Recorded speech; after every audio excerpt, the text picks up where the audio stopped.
So today we're going to be talking about Chelsea's next manager. That's the big question that all Chelsea fans are asking. Who's the next guy to take control of this shit show? And yesterday we got some pretty big news saying that Enrique is not moving on to further talks, or Chelsea have no further talks planned with him, and they're moving forward with people like Nagelsmann, Pochettino, and potentially a few others. They didn't mention if there is any others, but those are that the Chelsea board and people assigned to find a new manager are going to be talking to. And today we're going to be talking about that. A few other tidbits of news came out yesterday. Just everything about Chelsea in the last few weeks. It's just everything is drama. You know, suddenly all the players want to leave. Suddenly Chelsea need to sell everyone because of financial fair play. I don't believe any of that shit, to be honest. I think Chelsea were always going to sell players in the summer. You can't have 34 first team players or whatever it is and not sell people. There was also some other weird report come out that apparently they brought Mudryk to the dressing room of the Crystal Palace game, and Mudryk and his representatives, when he signed, they brought him there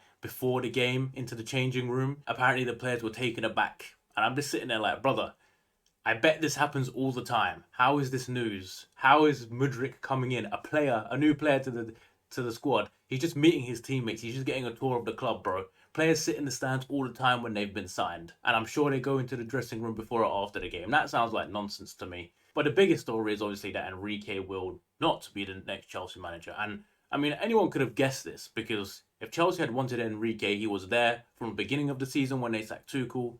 He was there when they sacked Potter. They could have hired him straight away. Allegedly, he wanted to come in straight away. Don't know how true that is. The media of respective countries like to make up stories to kind of favour themselves, always for clicks. That's how it be. So the Spanish media were really hyping up that Enrique wanted the job and that he was ready for it. Chelsea apparently, they had talks with him, obviously, that was rumoured. He went to London to speak with them and everything. Apparently, he's just not the guy they want. And I can understand that fully. I just feel like for the project that Chelsea won, Enrique is not the type of manager that is going to do that. I think he is a good manager, don't get it twisted. A lot of people tried to poke holes in his credentials, saying he had like the best front three of all time. That Barcelona team would have won everything without him, regardless of who was manager. But in my opinion, he's still a pretty decent manager. Like, you don't manage Barcelona and Spain and not be a good manager. Apparently, one of the reasons is he wanted way too much control over things, which makes sense. If you're a good manager worth anything, you want control over players that are bought in. Obviously, this Chelsea ownership have ideas on what they want.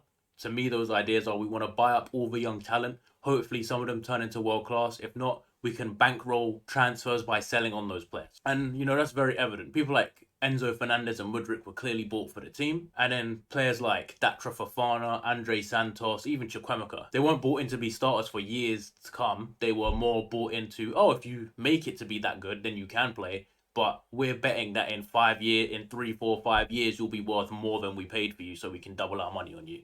And then that can bankroll further transfers because the owners aren't going to be putting in 500 million every year to transfers, bro. That's one, not viable, and two, they're not going to do that.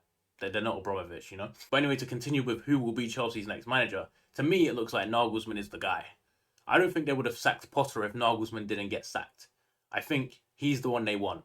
I think the fact that he became available is one of the reasons they ended up sacking Graham Potter in the first place because they look at him and they go, we want this guy. We don't want him to agree with Tottenham or whoever else is going to be available. We want to make sure that he knows we're interested.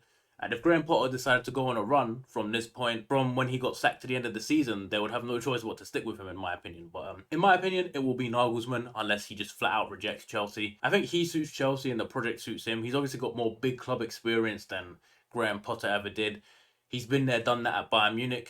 And they've kind of fallen apart since he left, to be fair. I think they've lost the same amount of games in Tuchel's first six than Nagelsmann lost for the entire season. So there is that.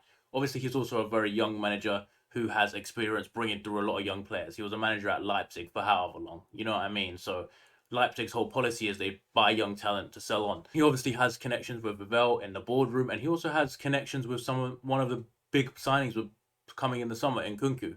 He's a guy that Nkunku's played for. He's a guy that got the best out of Christopher Nkunku, in my opinion. So he may not be the most proven winner in the team, but I think this Chelsea squad will be a lot easier to manage next season when they trim a lot of the fat off the squad rather than this season where there's about 50 players to choose from. Obviously, some of them are going to be unhappy. We've had no consistency, and as everyone knows, consistency breeds success, especially in football. If you play the same 11 players every week, you're more than likely going to get much better results than if you play an amalgamation of 30. In terms of Poch, I haven't really spoke about him. I just don't want him to be the manager. I don't think he's a bad manager by any sorts, but He's a Tottenham guy, bro. And it's not just because he's a Tottenham guy. I just don't rate him as a manager. In big games, he has a history of performing very poorly in big games. And a lot of people will say, well, in the he got Tottenham to a Champions League final. They made 2 league pushes. Look, man, they didn't win though, did they? And that's at the end of the day, that's what it is. Against the top six, he has a pretty poor record. And let's be honest, does any Chelsea fan want a Tottenham manager? I don't think so. In terms of any other news, I did kind of mention that Chelsea will be having a bit of a fire sale in June. Obviously, some people are saying they're not compliant with the financial fair play regulations. I don't think that's an issue. I just think the squad is so bloated and there's so many fucking players who will probably want to go and that need to go that, of course, there's going to be at least 10 people leaving. You can't have a squad of 34 when, as far as I'm aware, you're only allowed to use 25 players in a Prem squad anyway, right? Unless they're homegrown or under 21 or something. There's a weird rule with that. So you can't have 34 players anyway. Chelsea are going to have to sell at least, 9 or 10 to get down to the squad size you want. And then on top of that, they're going to still bring in more players in summer. So you're going to have to remove it even more. In terms of the 10 players, I've seen a lot of people listing 10 players they want to leave. I don't think it's that difficult to list 10 players to leave Chelsea. You go Kepa, Mendy, Koulibaly, Azpilicueta. Some people are 50-50 on him, Azpilicueta. Some people will say Kukurea, Kovacic for me. Some people will say Pulisic, Havertz, Mason Mount might go anyway, Gallagher. I mean, you just Aubameyang, Ziyech, like it goes on the amount of players you want to go. And then the talks are that 3 players will need to come in: a goalkeeper, a striker, and a number 6. My first choice in all those positions, I'm not entirely sure.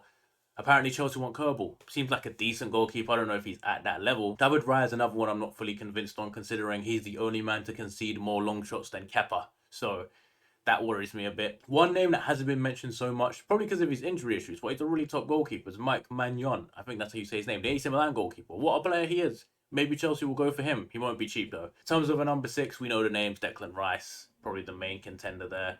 Caicedo. And in terms of a striker, Chelsea probably want Osimhen. I think it depends on Nagelsmann or whoever comes in should have all sayings on signings. But yeah, that's all the news for today. I'll see you all in the next one.